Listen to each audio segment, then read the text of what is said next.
नमस्कार मंडळी. स्टार प्रवाह वाहिनीवरील आई कुठे काय करते या मालिकेनं अल्पावधीतच प्रेक्षकांची मने जिंकली होती. या मालिकेतील प्रत्येक कलाकाराने आपल्या दमदार अभिनयाने विशेष छाप सोडली होती. म्हणूनच सोशल मीडियावरही या कलाकारांचा चाहता वर्ग दिवसेंदिवस वाढत आहे.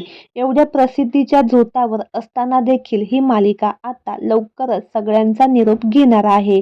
येणाऱ्या 30 नोव्हेंबरला या मालिकेचा शेवटचा भाग प्रसारित होणार आहे. त्यामुळे सगळेच कलाकार खूप जास्त भावूक झाले आहे. जवळपास 5 वर्ष ही मालिका चालू होती.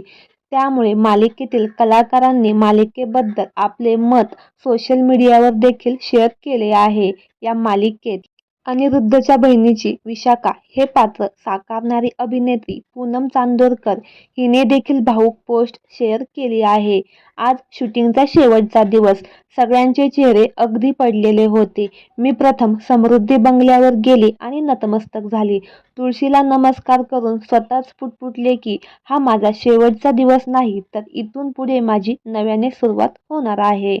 पूनमच्या खऱ्या आयुष्याबाबत जाणून घ्यायचं झालं तर ती आतून खूप दुःखी आहे. त्याचे कारणही खूप मोठं आहे. कारण तिच्या पतीचे काही वर्षापूर्वीच एक अपघाती निधन झालं होतं.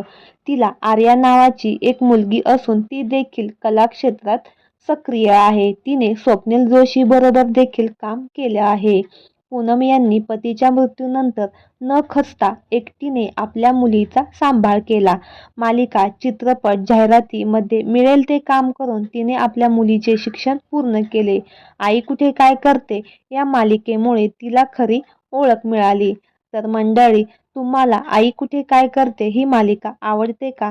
आणि मालिकेमधील कुठले पात्र तुम्हाला जास्त आवडते हे आम्हाला कमेंट बॉक्समध्ये नक्की कळवा. धन्यवाद.